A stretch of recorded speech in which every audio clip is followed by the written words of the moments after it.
How's it going, everyone? Hopefully you're doing well. This is going to be the top things that I wish I knew when I started World of Tanks. Now, this isn't going to be a top 5, a top 10 or anything like that. It's just going to be a random number, however many I get through in this video. I don't want to make it too long, but I also don't want to make it too short, as I do want to cram as much into it as I possibly can.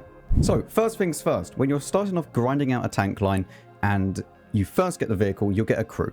By default, they're 100% trained at tier 1, and with all the extra bonuses that you can get, like by completing a tutorial and stuff like that, you'll easily be able to get up through the tech tree to at least about tier 6. I believe you get a tier 6 for free. But with all of that being said, it is important that when you are actually grinding up through the tech tree, that you select the crew and move them up with your tank. You'll see that all of these are with the T29. Imagine that this is the very, very starting off crew that I got with, say, the T1 Cunningham. So I'll go up through here, move the crew from the T1 to the M2, and so on, all the way up to T29. Now, the way you would do this is once you've finished grinding the tank that you've chosen, you go up here and click Send All Crew to Barracks. Once that gets sent, you'll be an empty tank. You could sell this, demount the equipment if you want to, move on to the next tank, buy it, and then once you get to the next tank, yes, the crew may be slightly different. It might not take as many crew members. It might take more crew members. But either way, select what you're going to use, in this case, the T29 crew, and you find them all. And then once they're inside the tank, just click up here, retrain, and then select free if you really want to. Otherwise, it's going to cost you 20,000 silver per crew member, depending on how many crew members that is. So for me, it's 80k because there's 4. You could also use gold, but I don't really recommend it, honestly. You could just train them to 90% or however much percentage it will say, because depending on how well your crew is trained will determine how good the percentage actually is. And please keep this in mind that if you retrain them to 90%, let's just do it just for this video, the crew skills will stay. Everything that you've gained from here will stay. You will still have Sixth Sense. You will still have everything working completely normal. However, your crew members will just need to be trained up to 100% again. And it shouldn't take too long. As long as you just, play a few games, to get them from maybe 90% to 100% will take you anywhere from 10, 20 games, maybe even less than that. It depends if you have, boosters on and premium time added to your account and stuff like that. So it's always super important when you are training them back up that you select the correct tank and put them back in. Now, along these same lines, I have just retrained the T29 crew back into the T29, and I've done it for gold, so that's just cost me 800 gold. Very nice. But along the same lines, you can also go and move freely, without charge, your crew into a premium tank that is the same nation and the same class. So when you do finally get enough bonds, which I'm going to come on to in a second, for a premium tank at tier 8, which is going to give you the most credit income that you can possibly get, you can then move your tank, your crew, as long as it's the same nation, the same class, into that tank for free and play it without any penalty. So let's say that I want to move them into the Renegade. We would only have to do send to barracks. We go to the Renegade. We then select the T29 like so, and you see that nothing on the right hand side is red. Nothing on the crew is red. Now, yes, the T29 will be in red if you do hover over it, but just below that, you can just about see it on just above my webcam. Premium vehicle of the correct type.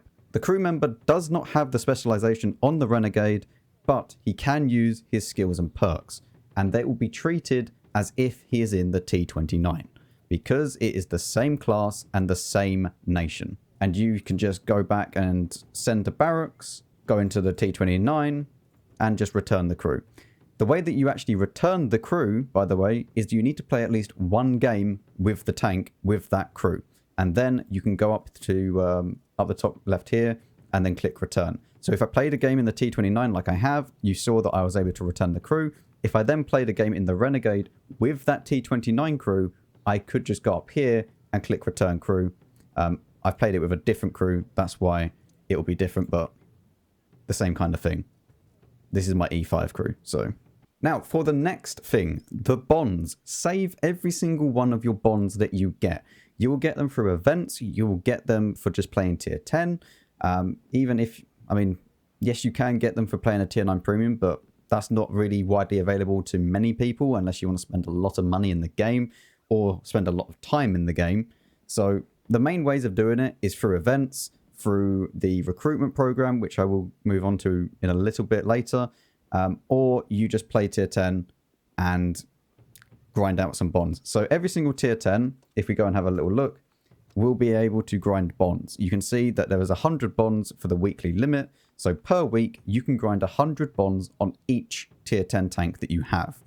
And yeah, that doesn't sound like a lot, but if you play, casually, you'll get a nice amount of bonds throughout the week. If you can only spend, I don't know, maybe 2 hours per day or whatever, you come home from work, just play a few tier 10s, you get a little bit of bonds, and slowly over time it will work its way up. But the reason why bonds are so important is that you can buy a full-blooded tier 8 premium tank for them. All that you have to do is go to the store page up the top left, and we'll move my webcam so you can see, and then you go down to this little icon down here, items for bonds. You click it, and then you can go and choose whatever tank you want for bonds. As you can see, quite a lot of these are tier 8 premiums that you can then choose that will fit your playstyle or fit your nation that you are grinding. What I would recommend you do is not pick the tank because of the fact that you can put your crew into it, because it doesn't really make sense to do that.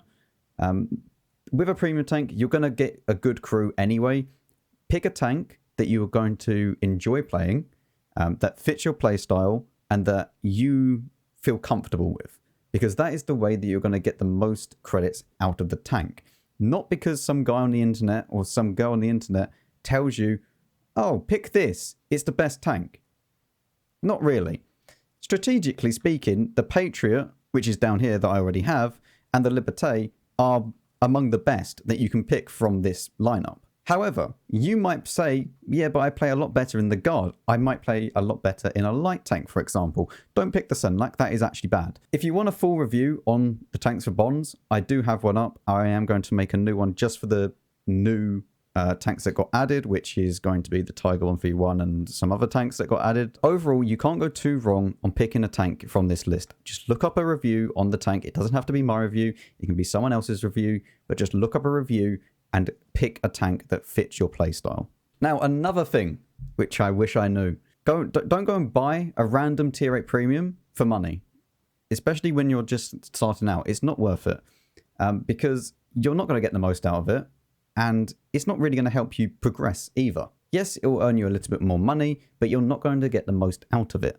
The problem is that a lot of people just go, oh, I want to play tier 8 in the high tier, and they'll just go and spend a lot of money straight away on a premium tank and then get absolutely destroyed within the first few minutes. And then they wonder, oh, this tank's awful. Why isn't it, doing anything? Because they're getting put into a tier 10 game. Whereas at least if you earn some bonds and then you buy it like this, you will be able to understand the game a little bit more by playing it, because you need to play it to get the bonds to actually, get the tank. Which isn't too bad, especially if you're a returning player. You should be able to get one of these very easily because bonds will come to you each year. You get like the well-deserved reward at the end of each year, but that's a different thing that I'm not going to go into. But if you do it this way, then you can actually pick the tank that you want after seeing it maybe in game. You've done some reviews, and then you can actually, get a better understanding of the game. For example, I bought what was my first tier 8 premium? I think it was the T34 free. Have a look at this. The T34 free. I have 200 games on the tank with under 1,000 average damage. To put that into perspective, that's about 3 shots per game, roughly. When I just knew nothing about the game and I just bought it and I thought, yeah, this is a great thing. I can earn a load of credits. Never really got much done in the tank, 3,600 maximum damage. And that was I'm pretty sure that was on the latter part. And then I got annoyed and sold it. I don't actually have this tank anymore. So it is not worth just whacking out the wallet and just buying a tier 8 premium straight off the bat. Now, another thing that I want to mention while we are in the bond store is equipment. Now, as you can see here, equipment costs 5,000 for pretty much all of them, apart from the optics and the improved configuration. The main ones that you're going to want are Vents, Rammer, and V-Stab. They are the best ones. Probably the Rammer is the most important because you get your DPM up a lot more. But If you want to buy some of these, wait until you have 9,000. You might think, okay, that's a bit weird because that costs 5,000, that costs 5,000. There are bundles, as you can see here, Vents and VStab for 9,000 bonds, saving you 1,000 bonds in the process. And there are more bundles that you can choose from. You could choose Vents and a Rammer. They are, unfortunately, you cannot get Vents and, Rammer and VStab or something like that, but they are better priced here. So if you are going to buy these two, for example, make sure you do it when you have 9,000 and then you save yourself 1,000 bonds. Also, if you do want to have directives, it works out cheaper if you just go and buy them with the actual equipment. But I wouldn't really recommend doing that. I'd recommend you save up 9,000 and get, this. Now, before you would get into water tanks, let's say that you're watching this video and you're thinking, I might have watched a few videos on YouTube, done a few Twitch streams and, watch stuff like that.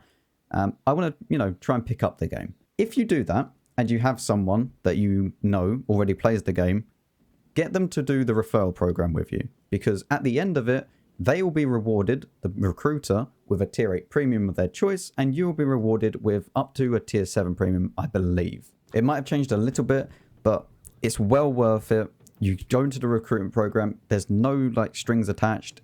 You just play it. You can take as long as you like doing it as well. And as long as you get through it all, you'll be rewarded at the end with some juicy rewards. Also, some bonds for each stage of the recruitment. As you can see here, 100 bonds for the first stage, 200 for the second, 175, 275, 300, 450. So at the end of all of this, you will be given 1,500 bonds, which isn't too bad. That will then get you on the way to the 8k bonds that you need to actually spend on a tier 8 premium. As well as that, at the end of it, you will be rewarded with a tank of your choice, which I believe is up to tier 7. So that is the best way of actually earning some credits. And also, if you are the person that is being recruited, you will earn 50% credits per game until you complete the recruitment program. So you can take as long as you like, and you will get 50% more credits per game in every single game, no matter what the tier is or anything like that. So that is really, really nice straight away. And also, if you play with the person that recruited you, you will get 100% more credits per game. So super nice, especially if you know the person and they're down to play some platoons with you. Now, there is one more thing on the recruitment program. You could recruit yourself. I don't know whether or not you need a certain amount of battles played, but it is possible to send the link to yourself. You create a new account, play through it all, and then you get a tier 8 premium on your main account. That could be a nice way to actually avoid kind of ruining your own stats, learning the game. And then once you actually understand the game a bit more, you'll have a tier 8 premium on your main account with some bonds as well. And then you can actually play the game how you want to, and also get an idea of what line you might want to go down. Now, speaking of lines that you might want to go down, have a little look at the tech tree and it will say what is the top of the tree or on track. I believe it is for an A. At the moment, it is the Object 268v4. As you can see, it's highlighted. And I believe also the Manticore?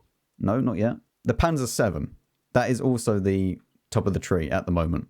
Usually it's 2 top of the trees per month, and they'll, reset each month to a different one.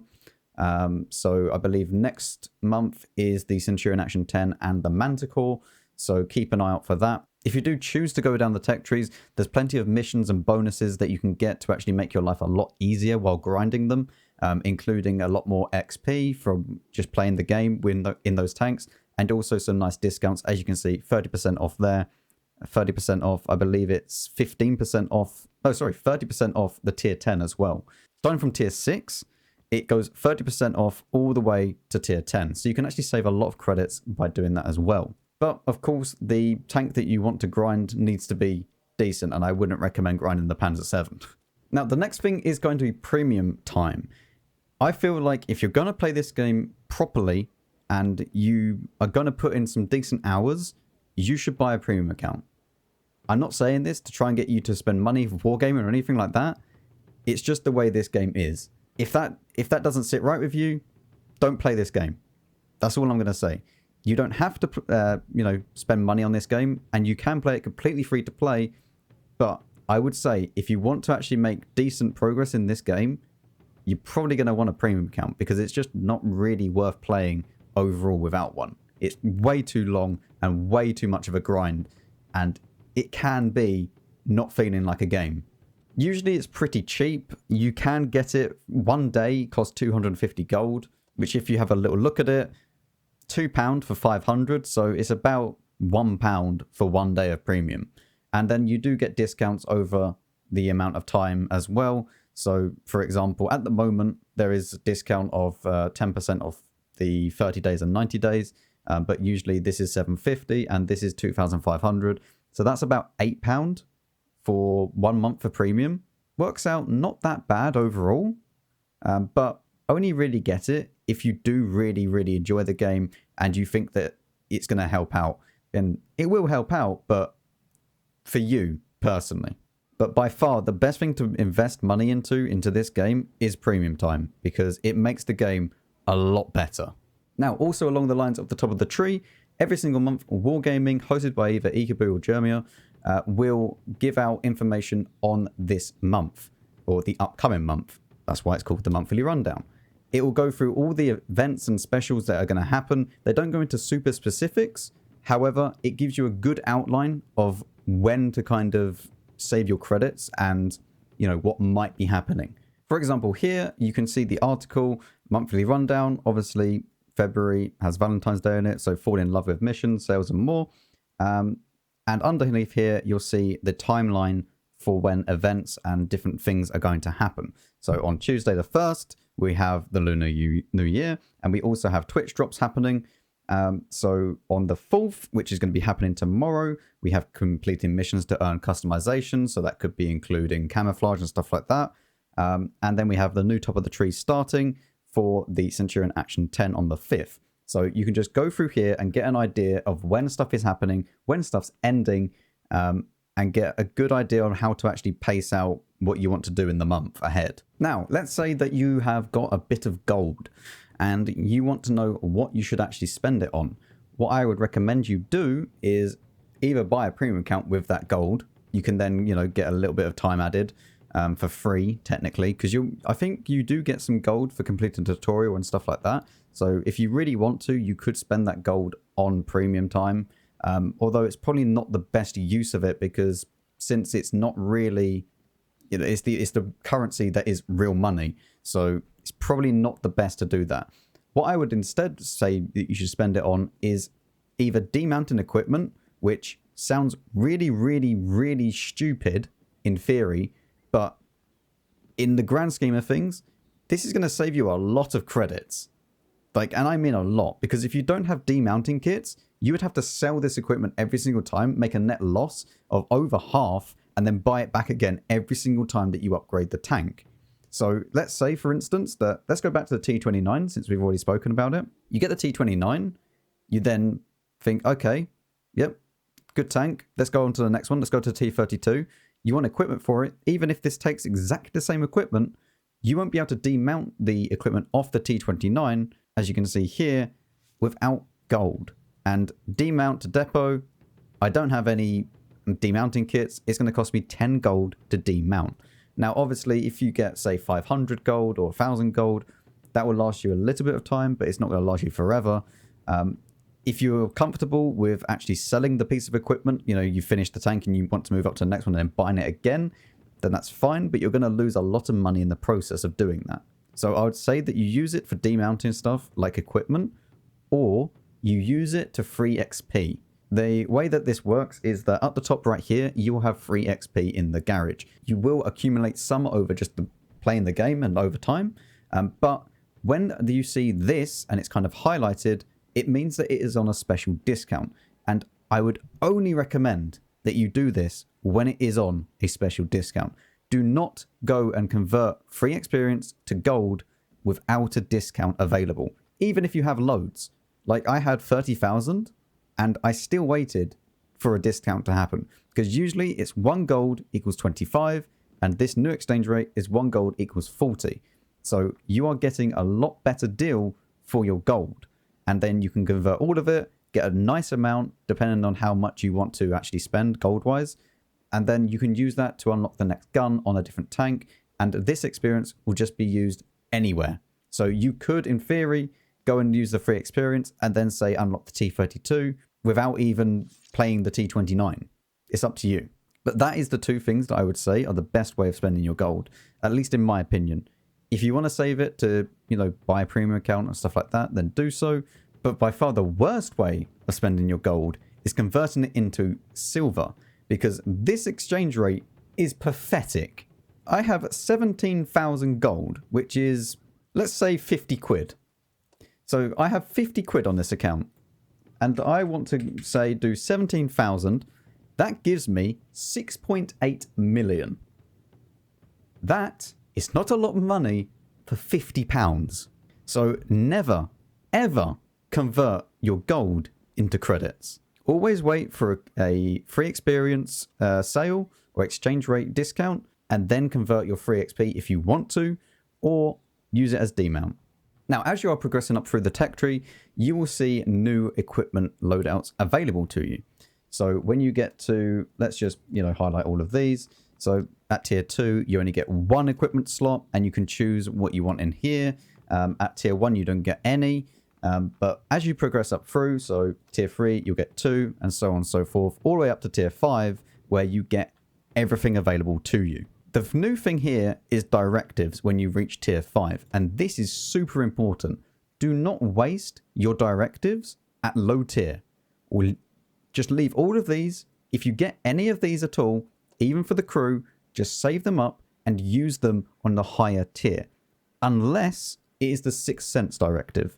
If you get some of these for free and you do not have 6th Sense on your crew, use these. It's going to be 20,000 credits otherwise. As long as you don't click the auto resupply, it will make sure that you already have it, and it's not going to instantly do 20,000 credits. So every single time that you play a game, and let's say your crew is not very good, you just get the 50% crew, or maybe you've just moved them up from the previous tier and they don't have 6th Sense yet, just put 6th Sense directive, you go into here, choose one, and then as long as you don't click auto resupply, at the end of the game, this will disappear when you come back out of battle, and you have to click it again and reselect it. If you have, like I do, 200 odd, you could just click auto resupply, because you're not really going to play 200 games before it reaches 6th Sense. I mean, you might do. Now, this brings me on to my next piece of advice for you. By default, if your tank can equip vents, rammer, V-stab, they are the main ones that you should go for. 9 times out of 10. It's going to give you the best overall experience for gun handling and how your tank, your rate of fire and stuff like that. That is the best one to go for overall. There are certain cases where you can use different equipment loadouts. However, most of the time, vents, rammer, V-stab are the best to use. And make sure that vents is in the correct slot once you reach tier 6, because this will give it an extra boost. Vents can be used in any of these mobility, firepower, survivability, or scouting slots. As you can see here, the common denominator is vents. That is the one that can use all of them. If you can, always pick vents in the first slot and then your other equipment choices. That being said, vents is not always the correct choice. You could drop it for other stuff, but most of the time, vents, rammer, V-stab. Now, I wouldn't really recommend you buy equipment unless you have gold to demount them with, or demounting kits. Once you get to, say, tier 6, you don't really need equipment on any of these tanks, honestly. Tier 6 is when you can start putting equipment on your tanks and then, move them up as and when you choose. Now, one important thing that I do want to note, if you do have gold to demount, then you should be buying equipment and then moving it up with the new tank. That being said, ventilation and all of the different equipment choices, especially vents, rammer, V-stab, have different classes. They'll have 1, 2, and 3, and each one is more expensive. Class 1 is 50k, Class 2 is 200k, and Class 3 is 600k. Meaning that you're going to be spending a lot of money on equipment, and you should always buy your equipment, if you're going to do it in bulk, at a discounted price. They don't do this very often, but every maybe 3 months or so, they'll usually do an equipment discount. Whether or not it's 25 or 50% remains to be seen. We don't know. until they sell us. But just keep in mind that you can buy this equipment for cheaper. Like now, it's on discount. I've already gone through and done a full kind of tank setup video.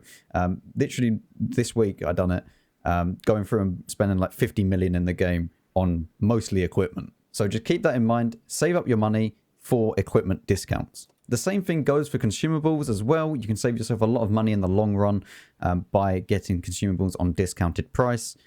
Even if you just buy the small runs, like small repair kits and small med kits, it saves you money in the long run. Now, this next one is a massive thing. If you go to tanks.gg, as you can see up here, it will give you 3D models and all the stats of tanks that are in the game.